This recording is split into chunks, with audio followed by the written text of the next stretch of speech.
हाँ, खैरियत ही है। तुम बाहर आओ जल्दी से। मिनाल उससे बोलने लगी। मैं इस वक्त इस्लामाबाद में मौजूद हूँ, ऑफिस के काम से आया हूँ। नुमैर उसे संजीदगी से जवाब देने लगा। जिस होटल में तुम स्टे कर रहे हो मैं भी वहीं मौजूद हूँ, बाहर आओ। मिनाल ने अपनी बात मुकम्मल करके कॉल डिस्कनेक्ट की। नुमैर ने पहले सोचा कि वह मिनाल को कॉल करके मना कर दे, मगर कुछ सोच कर अपनी जैकेट उठाता हुआ रूम से बाहर निकल गया। तुम इस्लामाबाद में क्या कर रही हो? नुमैर होटल के रूम से बाहर निकला तो होटल की लॉबी में मिनाल को खड़ा देखा। मेरी फ्रेंड रहती है यहाँ, तो उसी से मिलने आई थी। तुम कैसे हो? मिनाल ने उसे जवाब देकर नुमैर की खैरियत पूछी। तुम्हें कैसे पता चला कि मैं यहाँ पर मौजूद हूँ? नुमैर ने अपनी खैरियत बताए बगैर दोबारा मिनाल से पूछा। 1 घंटे पहले ही तुम्हें रिसेप्शन पर देखा था। तुम कैसे हो नुमैर? मिनाल ने उसके सवाल का जवाब देते हुए दोबारा उससे पूछा। खुश। तुम सुनाओ? नुमैर अब उससे पूछने लगा। मैं भी खुश, मगर तुम जितनी नहीं। क्या हम वॉक कर सकते हैं? मिनाल नुमैर को जवाब देती हुई बोली। पहली फ़िल्म फ्लॉप हो जाए तो बंदा खुश कैसे रह सकता है? नेक्स्ट के लिए थोड़ा और अच्छा परफॉर्म करना। नुमैर मिनाल के साथ वॉक करता हुआ से सीरियस होकर मशवरा देने लगा, जिस पर मिनाल खोल कर रह गई। मिनाल को नुमैर का यूँ संजीदगी से भिगो भिगो कर मारने वाला अंदाज एकांक नहीं पाता था, मगर वह जब्त कर गई। एक फ़िल्म में काम करके मेरा शौक़ पूरा हो गया। मुझे इसके फ्लॉप होने का कोई गम नहीं। गम है तो बस इस बात का कि तुमने मुझे छोड़ने और शादी करने में बहुत जल्दी की। क्या ये तुम्हारी जैकेट मिल सकती है मुझे? मिनाल, जो कि स्लीवलेस टॉप पहनी हुई थी, अपनी दोनों बाजुओं को सहलाती हुई नुमैर से बोली। सुनसान सड़क पर वो दोनों ही वॉक कर रहे थे। मुझे पूरा यकीन है दूसरी फिल्म बनने के बाद तुम जल्द ही मेरे छोड़ने और शादी करने के गम से बाहर निकल आओगी। नुमैर अपनी जैकेट उतार कर मिनाल की तरफ बढ़ाता हुआ बोला। कब तक यूँ नाराज़ रहोगे मुझसे नुमैर? अपनी गलती का एहसास है मुझे। वो नुमैर की जैकेट लेकर पहनती हुई बोली। रिलैक्स यार, मैं तुमसे कोई नाराज़ वराज नहीं हूँ। तुमसे अगर नाराज़ होता तो यूँ बातें नहीं कर रहा होता। मैंने ये बात खाला जानी से भी कही थी। हम दोनों के बीच सिर्फ एक रिलेशन नहीं था, हम दोनों आपस में कज़न्स भी हैं। तुम्हें अगर अपनी गलती का एहसास है तो ये अच्छी बात है। ज़्यादा दूर जाने का फ़ायदा नहीं, वापस आ जाओ। अनाया मेरी कॉल का वेट कर रही होगी। नुमैर वापस मुड़ता हुआ बोला तो मिनाल को भी होटल की तरफ मुड़ना पड़ा। उसके मुंह से अनाया का नाम सुनकर मिनाल के दिल में अनाया के लिए मज़ीद नफ़रत बढ़ गई। सुबह से ही अनाया का दिल उदास था। नुमैर उसे छोड़कर चला गया था। वो सारा दिन अपने कमरे में बंद रही। जब हमीदा ने उसे बताया निहाल सरवत को घर लेकर आ गया है, तब वो सरवत से मिलने गई। काफ़ी देर उसके पास बैठी उससे बातें करती रही। फिर उसको खाना खिलाकर मेडिसिन देकर खुद लॉन में अपने गिर्द शॉल लपेट कर कुर्सी के ऊपर पाँव रखकर बैठ गई। उसे अफसोस होने लगा। नुमैर उसे एक कॉल तो कर सकता था। बेशक उसके पास मोबाइल नहीं था, मगर उसे लैंडलाइन पर ही बात कर लेता। मगर नुमैर ने उसे कॉल करना भी ज़रूरी नहीं समझा। ऐसे उदास होकर क्यों बैठी हो? कल शाम तक तो नुमैर आ ही जाएगा। निहाल लॉन में आकर उसके बराबर वाली चेयर पर बैठा हुआ उससे कहने लगा। आपको मेरी फ़िक्र करने की, परवाह करने की ज़रूरत नहीं है। कोई उदास नहीं हूँ मैं, बल्कि नुमैर की कॉल का वेट कर रही हूँ। वो निहाल से उखड़े हुए लहजे में बोली। वो न जाने क्यों उसके पास आकर बैठकर उससे बातें करने लगता था। ना वो कल रात को उसके बेडरूम में आता, ना नुमैर को गुस्सा आता, और ना वो छोड़कर उसको जाता। तुम्हें मेरा फ़िक्र करना और परवाह करना अच्छा नहीं लगता? निहाल अनाया को देखता हुआ पूछने लगा। मेरी फ़िक्र करने के लिए और परवाह करने के लिए नुमैर मौजूद हैं। आपको आंटी की फ़िक्र और परवाह करनी चाहिए। इस उम्र में उन्हें आपकी ज़रूरत है। अनाया उसे जताती हुई बोली। न जाने निहाल उसे क्या जताना चाह रहा था। तो मैं तुम्हारी फ़िक्र कितनी करता है ये तो मैं कल रात को ही देख चुका हूँ, और अगर उसे तुम्हारी परवाह होती तो वो यूँ तुम्हें छोड़कर अकेला ना जाता। निहाल तंज़िया मुस्कुराता हुआ सामने खड़ी कार को देखता हुआ बोला। आखिर कहना क्या चाह रहे हैं आप? अनाया बुरा मानती हुई निहाल से पूछने लगी। निहाल से बात करके उसका मूड मज़ीद ख़राब हो गया। जब भी वो वहाँ से उठी, यही कि इस वक्त नुमैर की कॉल का वेट करना बेकार है। वह इस्लामाबाद में मिनाल के साथ बिज़ी है। मेरा मतलब है आज सुबह ही खाला जान की कॉल आई थी। उन्होंने बताया कि मिनाल इस्लामाबाद पहुंची हुई है। अभी तो वो दोनों वहाँ वाक कर रहे हैं। इसके बाद उन दोनों का डिनर करने का प्रोग्राम है। निहार नॉर्मल अंदाज में अनाया को देखता हुआ बोला। आज दोपहर को जब नुमैर की लैंडलाइन पर कॉल आई थी तो हमीदा से उसी ने कहलवाया था कि अनाया सो रही है। निहाल भाई, आप कुछ भी बोलेंगे और मैं मान लूँगी। शर्म आनी चाहिए आपको अपने भाई के बारे में इस तरह बोलते हुए। अनाया निहाल को कहती हुई गुस्से में घर के अंदर चली गई।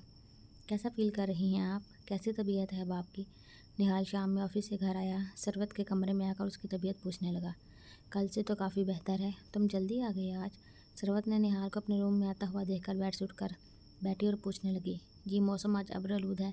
नुमैर भी घर पर नहीं है और आपकी तबीयत ठीक नहीं थी। इन सब बातों को सोचता हुआ घर आ गया। आप बताएं, खाना खाया आपने दोपहर का? निहाल कमरे में मौजूद सोफे पर बैठता हुआ सरवत से पूछने लगा। हाँ, अनाया ने खिला दिया था और मेडिसिन भी दे दी थी, सरवत निहाल को बताने लगी। गुड, अनाया बहुत अच्छी है, बहुत अच्छे तरीके से ख्याल रख लेती है आपका। निहाल सरवत की बजाय सामने दीवार की पेंटिंग को देखता हुआ बोला। सरवत गौर से निहाल को देखने लगी। निहाल, मेरे ख्याल में अब तुम्हें शादी कर लेनी चाहिए। सरवत की बात पर निहाल उसकी तरफ देखने लगा। किससे? वह सरवत को देखता हुआ पूछने लगा। मैं ठीक हो जाऊँ तो 1-2 दिन में देखती हूँ तुम्हारे लिए कोई लड़की, बहुत खूबसूरत सी। सरवत निहाल को देखकर मुस्कुराती हुई कहने लगी। अनाया जैसी? निहाल सरवत को देखता हुआ पूछने लगा। अनाया से भी खूबसूरत लड़की ढूंढूंगी तुम्हारे लिए। वह निहाल की आंखों में छुपी उदासी देखकर बोली। अगर कोई अनाया से भी ज़्यादा खूबसूरत लड़की हुई तो वो तब भी अनाया जैसी नहीं हो सकती। आपने अनाया को मुझसे लेकर नुमैर को दे दिया।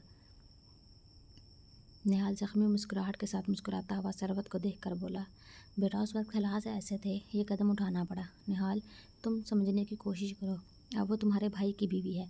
सरवत परसों होने वाले वाक़े से बेशक बेखबर हूँ, मगर घर में जिस तरह का माहौल दोनों भाइयों के बीच चल रहा था वो उससे बेखबर नहीं थी। जी, हमेशा से मैं ही तो समझता आया हूँ। आप मेरी शादी के लिए परेशान मत हों, अपने लिए कोई बेहतर फ़ैसला मैं जल्द खुद ही कर लूँगा। बस अब आप अपना ख्याल रखा करें। निहाल सोफे से उठकर सरवत के हाथ पर अपना हाथ रखकर थपकी देता हुआ कमरे से बाहर निकल गया। क्या सोचा जा रहा है यहाँ खड़े होकर अकेले अकेले?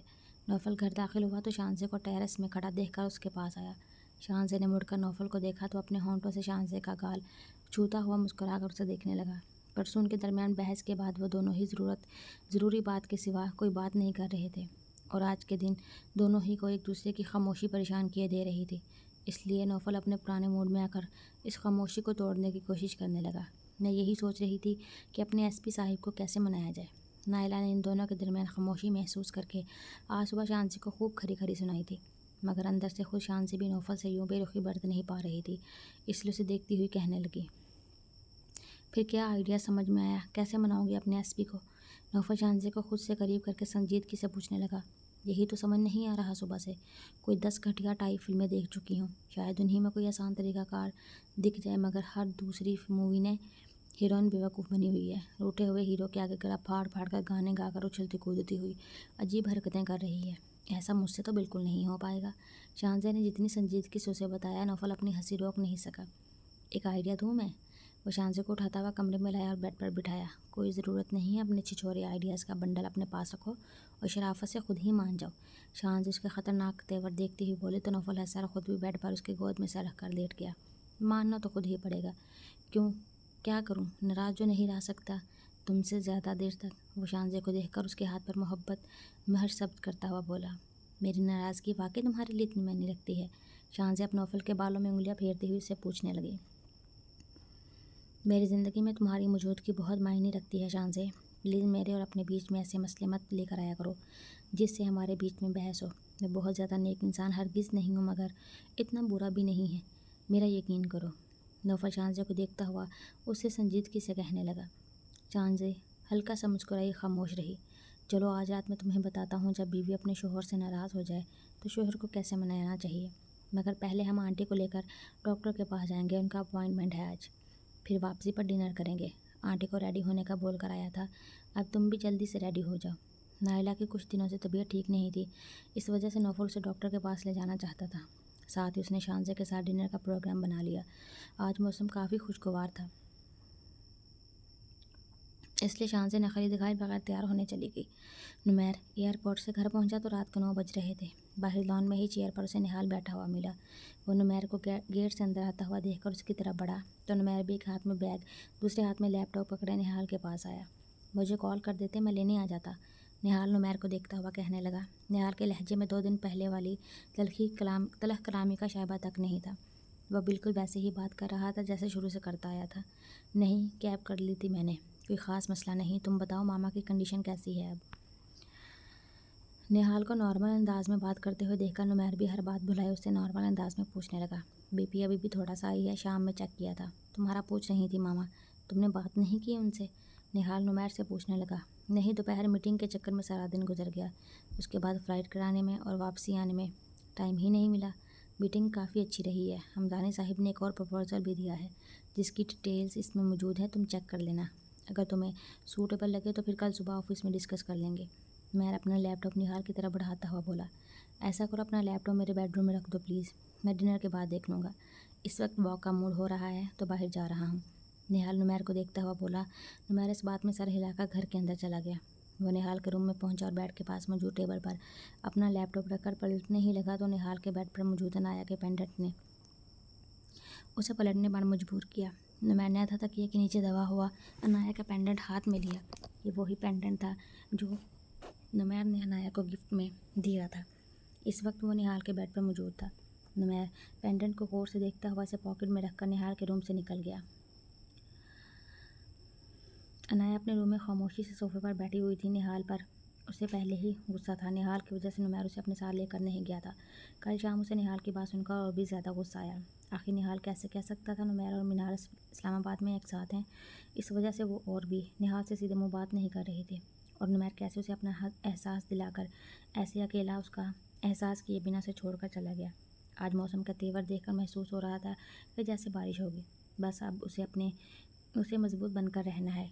वो सोच चुकी थी, मगर उसके बावजूद बेचैनी से बार बार अपने रूम की खिड़की से मौसम का जायज़ा हर 10 मिनट बाद ले रही थी। इस वक्त उसके चेहरे पर मुस्कुराहट आई जब खिड़की में से उसने नुमैर को घर आता देखा, मगर वो घर आने की बजाय लॉन में खड़ा निहाल से बातें कर रहा था।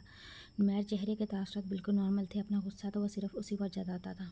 अनाया ने सर झटक कर सोचा। अनाया खिड़की बंद करके पर्दे बराबर करते हुए जल्दी से वार्डरोब खोलकर अपने लिए ड्रेस निकालने लगी। कल से उसका मूड ख़राब था, इसलिए अपने हुलिया पर भी उसकी नज़र नहीं गई। मगर नुमैर को घर में आता देखकर जल्दी जल्दी वो ड्रेस चेंज करके आईने में खड़ी बाल बनाने लगी। बालों को खुला छोड़कर होंठों को ग्लोव से रंगने के बाद अपने ऊपर परफ्यूम छिड़कती हुई वो कमरे में टहल कर नुमैर का इंतज़ार करने लगी। जैसे ही कमरे के बाहर कदमों की आवाज़ आई और दरवाज़ा खुला, अनाया ने जल्दी से बेड पर बैठकर अपने चेहरे के तासुरात संजीदा कर लिए। मगर नुमैर की जगह हमीदा नुमैर का बैग लेकर कमरे में दाखिल हुई। साहिब कहाँ हैं तुम्हारे? अनाया चेहरे के जावे दुरुस्त करती हुई हमीदा से नुमैर का पूछने लगी। वो तो जी बड़ी बेगम साहिबा के कमरे में बैठे हैं। हमीदा अनाया को बताती हुई नुमैर का बैग सोफे पर रखने लगी। ठीक है, दोनों भाइयों से खाने का पूछ कर टेबल लगा देना, आंटी को मैं खुद खिला दूँगी। अनाया हमीदा को हिदायत देती हुई बोली। पूरे 45 मिनट बाद कमरे का दरवाज़ा दोबारा खुला और नुमैर कमरे के अंदर दाखिल हुआ। उसकी नज़र अपनी बीवी पर पड़ी, जो कि मगरूराना अंदाज में न जाने किस बात पर गर्दन अकड़ाई बेड पर बरजमान थी। कैसी हो? नुमैर बेड के पास आकर खड़ा हुआ और अनाया से पूछने लगा। आखिर 45 मिनट बाद आपको अपनी बीवी का ख्याल आ ही गया कि उससे भी खैर खैरियत पूछ ली जाए। अनाया संजीदगी से उस पर तंज करती हुई बोली। बखसूस बीवियों वाले स्टाइल में अनाया इस पर तंज करती हुई नुमैर को बहुत क्यूट लगी। मुझे नहीं मालूम था मेरी बीवी का एक एक लम्हा अपने शोहर के बगैर गुजारना मुश्किल हो रहा है, वरना इतनी देर थोड़ी लगा था अपनी बीवी के पास आने में। नुमैर चेहरे पर मुस्कुराहट लाए अनाया को देखता हुआ कहने लगा। खैर ऐसी भी बात नहीं है, अच्छा ही हुआ जो आप मुझे अपने साथ नहीं लेकर गए। बहुत अच्छे दिन गुजरे हैं ये मेरे। अनाया ने उतराते हुए, जैसे उसे भी कोई फ़र्क नहीं पड़ता। तो फिर मेरे साथ जाने के लिए इतना तड़प क्यों रही थी? अब वापस आया हूँ तो मुँह फुलाया हुआ है। ये भी नहीं मालूम कि घर आए शोहर का इस्तकबाल कैसे किया जाता है। मैं उसको कहता हुआ सोफे पर बैठकर अपने शूज़ उतारने लगा। कैसे इस्तकबाल करूँ आपका? आपकी राह में अपनी पलकें बिछाकर बैठ जाऊँ या आपके घर आने पर भंगने डालकर खुशियों के गीत गाऊँ? अनाया मुँह बनाती हुई बोली, जिस पर नुमैर को हंसी आई। वो सोफे से उठकर मुस्कुराता हुआ बेड पर अनाया के पास आया। ये सब नहीं करो, मगर शोहर थका हारा घर आए तो बीवी से प्यार के दो बोल तो बोल सकती है ना? नुमैर अनाया के पास बैठकर उसका हाथ थाम कर बोला। क्यों, इतनी थकन हो रही है आपको? क्या इस्लामाबाद से घर तक पैदल चल कर आ रहे हैं? अनाया के बोलने पर नुमैर उसे संजीदगी से देखने लगा। गुस्सा किस बात पर आ रहा है तुम्हें? नुमैर बेड पर उसके करीब लेटता हुआ पूछने लगा। सॉरी, भूल गई थी, गुस्सा करने का हक तो सिर्फ आप ही का तो है। अनाया आहिस्ता से बोलकर बेड से उठकर कमरे से जाने लगी। कहाँ जा रही हो? नुमैर अनाया को देखता हुआ पूछने लगा। आंटी को खाना खिलाने जा रही हूँ, आप थके हुए हैं, रेस्ट करें। अनाया ने दरवाजे के हैंडल पर हाथ रखा तो नुमैर फ़ौरन बोला। मामा को मैं खाना खिला चुका हूँ और तुम अभी कमरे से बाहर कहीं नहीं जा रही हो, यहीं रहो मेरी आंखों के सामने। नुमैर के बोलने पर अनाया बेड की बजाय 7 कदम दूर फासले पर सोफे पर जाकर बैठी तो नुमैर ने उसको घूरा। फ़ौरन उठो सोफे से और वार्डरोब से मुझे कपड़े निकाल कर दो ताकि मैं ईजी हो जाऊँ। नुमैर बेड पर लेटा हुआ अनाया को देखकर बोला। अनाया नुमैर के कपड़े वार्डरोब से निकालती हुई उलझने लगी कि वो उससे मीनाल के बारे में कैसे पूछे। क्या वो वाकई नुमैर के साथ इस्लामाबाद में मौजूद थी? नुमैर अनाया के चेहरे पर उलझन के सार देखते हुए उससे अपने कपड़े लेकर ड्रेसिंग रूम में चला गया। चेंज करके वापस आया तो वह दोबारा सोफे पर बैठी हुई थी। नुमैर का शिद्दत से दिल चाहा कि वो अपने कमरे से सोफे को आग लगा दे या उठाकर बाहर फेंक दे। ये बैग अभी तक ऐसे ही क्यों रखा है? इसमें से कपड़े निकाल कर वार्डरोब में रखो और बैग को जगह पर रख कर आओ। मैं उसको सोचों में गुम देखकर बोला। खुद दोबारा बेड पर लेट गया। अनाया उसका चेहरा देखती हुई बैग हाथ में थामे उठी वार्डरोब में कपड़े रखने लगी। ये क्या है? बैग में एक छोटा डिब्बा निकाल कर अनाया नुमैर की तरफ देखकर पूछने लगी। मोबाइल है मेरी बेगम के लिए, ताकि वो 2 दिन की जमा बातें आसानी से अपनी सहेली से कर सके। नुमैर की बात सुनकर बामुश्किल उसने आने वाली हंसी रोकी। खाना खा लिया था आपने? अनाया अब नुमैर को देखकर पूछने लगी। दोपहर का लंच काफ़ी लेट किया था, अभी मूड नहीं है खाने का। नुमैर का जवाब सुनकर अनाया वापस सोफे पर जाने लगी। तभी नुमैर ने उसे पुकारा। अनाया, वो मुड़ी। ज़रा मेरा मोबाइल उठाकर चार्ज पर तो लगाना। वो नुमैर की आंखों में शरारत सा महसूस कर सकती थी। नुमैर को घूरती हुई उसका मोबाइल चार्ज पर लगाने लगी। और कोई काम है या फिर मैं बैठ जाऊँ? अनाया नुमैर को देखती हुई पूछने लगी। यहाँ मेरे पास आकर बैठो, फिर बताता हूँ काम। नुमैर बेड के किनारे से थोड़ा साइड पर होकर लेटा ताकि अनाया बैठ सके। अब बोलिए। अनाया उसके पास आकर बैठती हुई अगला काम पूछने लगी। पहले तुम बोलो, तुम्हारे जहन में क्या चल रहा है? फ़ौरन शेयर करो मुझसे। वो अनाया का हाथ थाम कर दोस्ताना अंदाज में पूछने लगा। वहाँ इस्लामाबाद में मीनाल आपी आपके साथ थी? अनाया नुमैर से पूछने लगी। हाँ, वो वहाँ अपनी फ्रेंड से मिलने गई थी। उसने मुझे यही बताया था, और ये भी कि वो कल सुबह वापस आ जाएगी। नुमैर बिना चूके नॉर्मल अंदाज में अनाया को बताने लगा, मगर उसे हैरत इसलिए हुई मीनाल अनाया से इतनी फ्रैंक कभी नहीं रही कि वो अपने इस्लामाबाद जाने का उसे बताती। यानी ये बात अनाया को ख़ास तौर पर बताई गई थी, मीनाल ने खुद या फिर किसी और ने। वह आप ही के होटल में रुकी हुई थी? आप दोनों ने डिनर एक साथ किया और फिर वॉक भी की? अनाया आंखों में नाराज़गी लाती हुई उससे पूछने लगी। अनाया, पहली बात तो ये कि मुझे मालूम नहीं था कि मीनाल इस्लामाबाद में मौजूद है और इसी होटल में रुकी हुई है जहाँ मैं स्टे कर रहा हूँ। और अगर मुझे मालूम भी हो कि उसी होटल में रुकी है तो यार इससे क्या फ़र्क पड़ता है। रही बात उसके साथ वॉक करने की, तो मीनाल और मैं कज़न भी हैं, और अगर वो मुझे कहीं बाहर पर या फिर किसी जगह पर मिलेगी, मुझसे खुद से ही बात करेगी, तो मैं नहीं समझता इससे तुम्हें ख़तरा लाहक होना चाहिए, बल्कि ये बात अपने माइंड में रखनी चाहिए। मेरी उससे बेशक कमिटमेंट रही हो, मगर वो मेरी खालाजाद भी है। रही बात डिनर की, तो उसने मुझे डिनर का बोला, मगर मैंने उसे मना कर दिया। चलो अब तुम मुझे बताओ कि ये सब बातें तुम्हें किसने बताई? नुमैर ने एक एक बात उसको वाज़ा करते हुए आखिर में जानना चाहा कि आखिर कौन अनाया को उससे बदगुमान कर रहा है।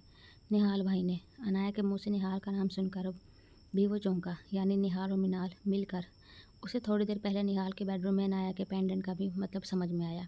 अनाया, यहाँ देखो मेरी तरफ और मेरी बात गौर से सुनो।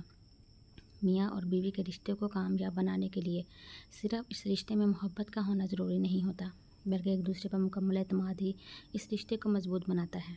बल्कि मेरा मानना है किसी भी रिश्ते की पायदारी या तमाह से ही मुमकिन है, और मैं तुमसे अपना ऐसा ही रिश्ता बनाना चाहता हूँ। हमारे रिश्ते में मोहब्बत के अलावा हमें एक दूसरे का एतबार भी हासिल हो। क्या तुम मेरे साथ ऐसा रिश्ता कायम करना चाहोगी?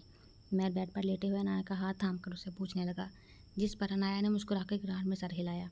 नुमैर मुस्कुराकर अपनी पॉकेट से अनाया का पेंडेंट निकाल कर उसके गले में पहनाने लगा। ये आपको कहाँ से मिला? मेरा मतलब है आपके पास कैसे आया? अनाया को अपना पेंडेंट देखकर खुशी के साथ हैरत भी हुई। तुम बताओ, कहाँ घुमा दिया था मेरा दिया हुआ गिफ्ट? कितने प्यार से लाया था ये मैं तुम्हारे लिए।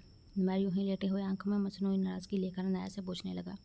ये पेंडेंट तो उस रात उन लड़कों ने दूसरी चीज़ों के साथ ले लिया था, जब निहाल भाई की गन पॉइंट पर गाड़ी छीनी थी, मगर ये आपको कहाँ से मिला? अनाया अफसोस से नुमैर को बताती हुई दोबारा नुमैर से पेंडेंट के बारे में पूछने लगी। छोड़ो इस बात को, ये कहाँ से मिला? इसे हमेशा पहनने रखना। तुम्हें तुम्हारी चीज़ दोबारा मिल गई, बस इस बात पर खुश हो जाओ। नुमैर को जो बातें निहाल के बारे में समझ आ रही थी, इससे नुमैर को दिली तौर पर बहुत अफसोस हुआ। उसका भाई अनाया को उससे अलग करने के लिए इस हद तक जा सकता है, ऐसा नुमैर कभी नहीं सोच सकता था। मगर वो अनाया को निहाल के बारे में कुछ भी बोलकर अनाया की नज़रों में अपने भाई का इमेज नहीं गिरा सकता था, इसलिए बात को टाल गया।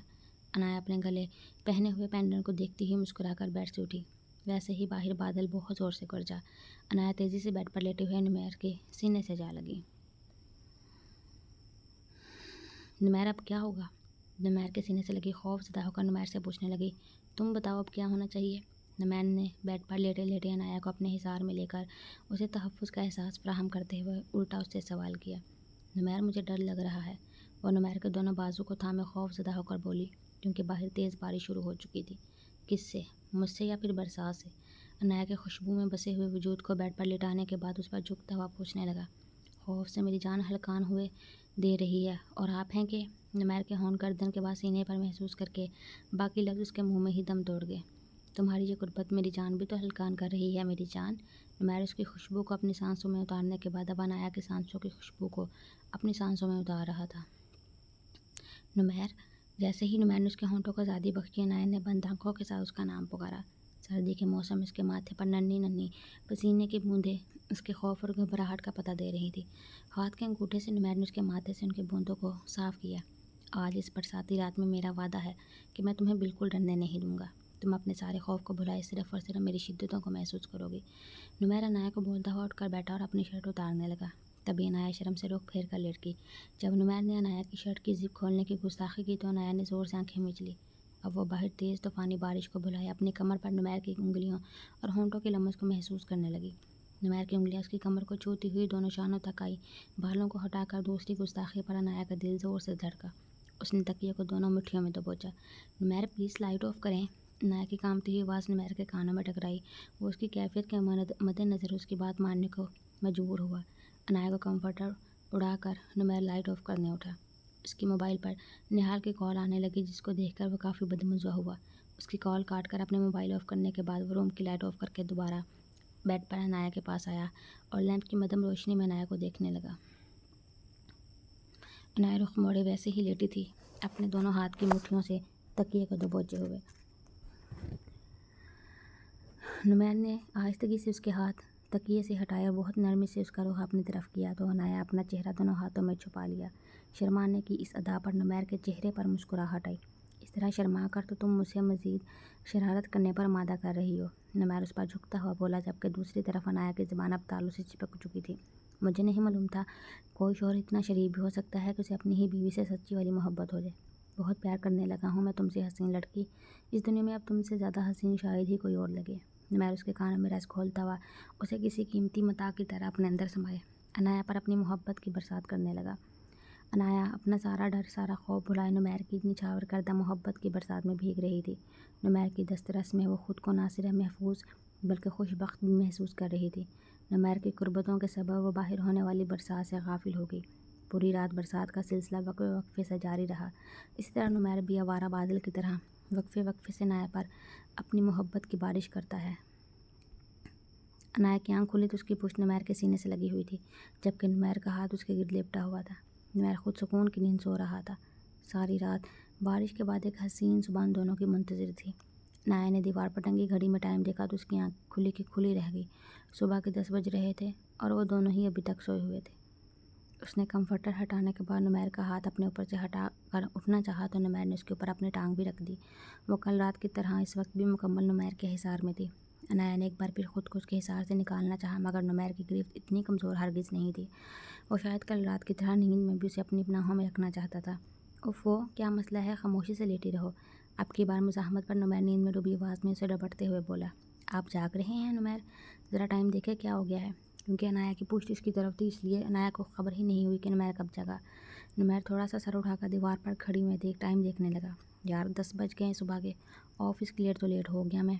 तुमने भी कल सारी रात जगाए रखा मुझे।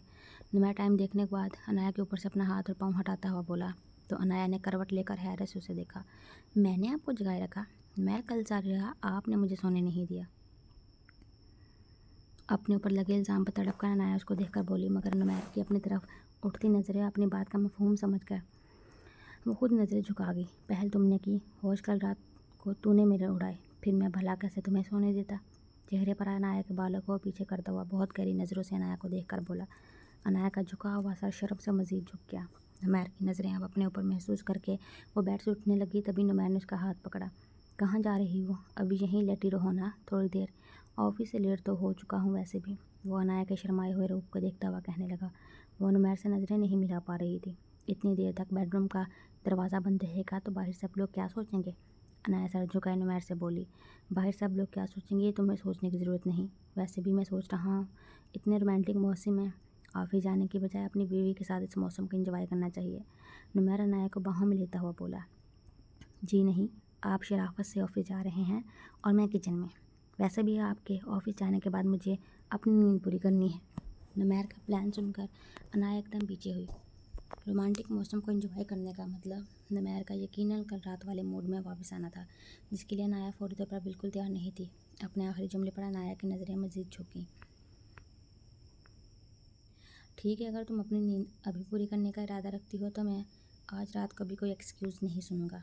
वो अनाया का गाल लबों से छूता हुआ बेड से उठकर वाशरूम चला गया, क्योंकि आज वो ऑफिस का ऑफ नहीं कर सकता था। अनाया अपने बालों का जूड़ा बनाती हुई नुमैर की बात पर अपने ही अंदर सिमटने लगी।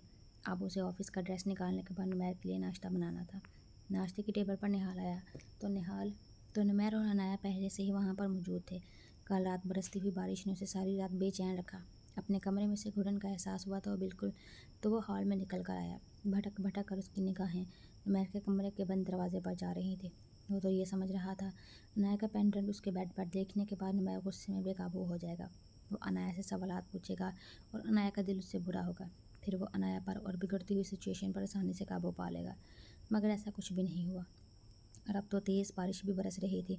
वो मुंतज़िर था बारिश से अनाया के डरने और रोने की आवाज़ों का, मगर वहाँ तो गहरा सकूत छाया हुआ था। नुमैर अनाया के पास मौजूद था तो क्या वो इस पर गुस्सा नहीं कर रहा था? वो उसका डर प्यार से ख़त्म कर रहा था। ये सब सोचकर निहाल ने नुमैर का नंबर मिलाया, मगर 2 बेल्स के बाद उसकी कॉल काट दी गई और मोबाइल बंद कर दिया गया। निहाल के दिमाग में आने वाली सोचें उसे झुलसाए दे रही थी और फ़रहीन बार बार उसके सामने आकर कह लगाकर उसका मजाक उड़ा रही थी। जब तक बारिश जारी रही निहाल सारी रात अनदेखी आग में जलता रहा। इस वजह से सुबह उसकी आंख देर से खुली। आज तुम दोनों भी नाश्ते के लिए लेट हो गए। निहाल चेयर पर बैठकर अपने आप को फ्रेश जाहिर करता हुआ इन दोनों से मुखातिब हुआ। हाँ, कल रात को काफ़ी लेट सोना हुआ हम दोनों का, नुमैर ने निहाल को देखते हुए जवाब दिया। नुमैर के जवाब पर निहाल ने चाय का केटल का हैंडल को मजबूती से थामा और अपने लिए चाय निकालने लगा, जबकि अनाया नुमैर की बात सुनकर अपना सर प्लेट में झुका गई। मामा नहीं आई नाश्ते के लिए? तबीयत ठीक है उनकी?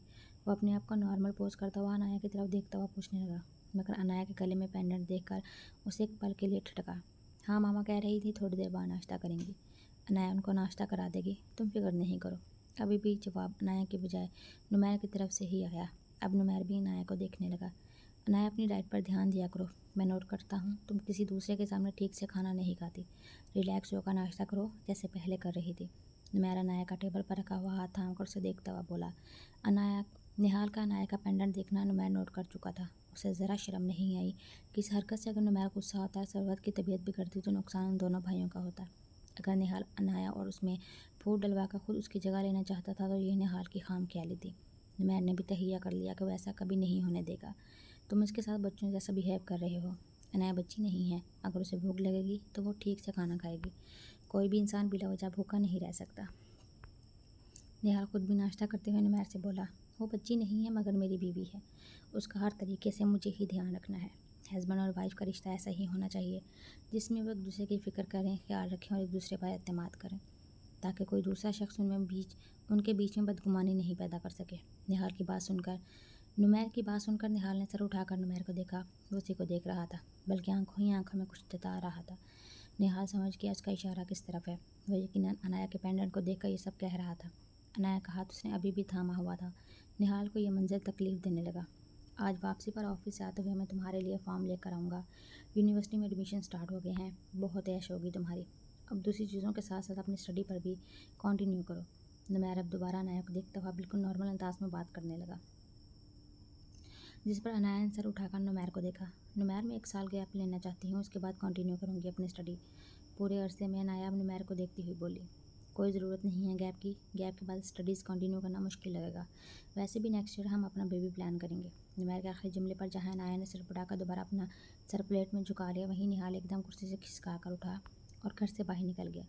निहाल के जाने के बाद अब अनाया ब्लश करती हुई नुमैर को देख रही थी। वो भी आंखों में शरारत लिए नाश्ता छोड़कर अनाया को देखने लगा। किसी दूसरे के सामने ख्याल तो कर लिया करें, ऐसा बोलता है कोई। अनाया के अंदाज़ पर नुमैर को ज़ोर से हंसी आई।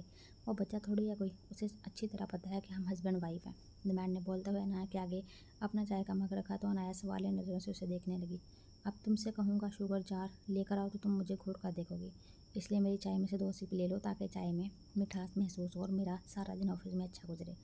नुमैर की बात सुनकर अनाया के लबों पर मुस्कुराहट आ गई। वाकई अपनी चाय का मग किसी को नहीं देता था, मगर वो तो उसकी अपनी थी। चलो तुम अब मुझे अच्छे तरीके से बाय बोलो ताकि मैं ऑफिस जा सकूं। नाश्ते से जब वो दोनों फारिग हुए तो नुमैर ने अनाया के होंठों को देखकर एक नई फरमाइश की, जिस पर अनाया झीम गई। क्या हो गया है नुमैरा आपको? आप पहले ही अच्छा खासा लेट हो चुके हैं। अनाया उसे आंखें दिखाती हुई बोली, जो उसे शौक नज़रों से देखे जा रहा था। जब तक तुम मुझे बाई नहीं बोलोगे मैं ऑफिस जाने वाला नहीं। नुमैर ने उसकी कमर के गिर्द अपने बाजू हाइल किए और उसे अपने करीब करते हुए कहा। वैसे ही किचन से हमीदा गुनगुनाती हुई बाहर आई। नुमैर जल्दी से पीछे हुआ और अनाया मुस्कुराने लगी। Thanks Hamida, bye bye Numair, अब आप ऑफिस जाएं। अनाया हमीदा को और फिर नुमैर को देखती हुई बोली। हमीदा हमको की तरह झपके नुमैर अनाया का ब्रुच झुका कर देखने लगा। हमीदा किचन में जो वापस और 5 मिनट से पहले तो मैं किचन से निकलता हुआ नहीं देखूँ। नुमैर हमीदा को बारह लहजे में बोला। वो सर हिलाती हुई फ़ौरन किचन में चली गई। अब नुमैर उंगली के इशारे से अनाया को अपने करीब बुलाने लगा। आप वाकई बहुत गंदे बच्चे हैं नुमैर। अनाया मुँह ही मुँह में मुनमुनाती हुई नुमैर के करीब आई तो उसने दोबारा अनाया के कमर में बाजू डाले। अनाया जैसे ही अपने होंठ नुमैर के गाल के करीब लाई मगर नुमैर उसके होंठों पर अपने होंठ रख चुका था। साहब जी आ जाऊँ, 5 मिनट हो गए हैं। हमीदा की आवाज़ किचन से आई तो नुमैर अनाया से दूर हुआ। वो अनाया के चेहरे पर बिखरे शर्म का रंग देखकर स्माइल देता हुआ घर से बाहर निकल गया। हमीदा बाहर आ जाओ, नुमैर यहाँ पर नहीं है, वो तो कब के चले गए। अनाया हमीदा को बोलती हुई टेबल पर सर झुकाकर चाय के मग उठाने लगी। तो नुमैर साहिब ने आपसे ज़रूरी बात नहीं की जिसके लिए उन्होंने मुझे किचन में भेजा था।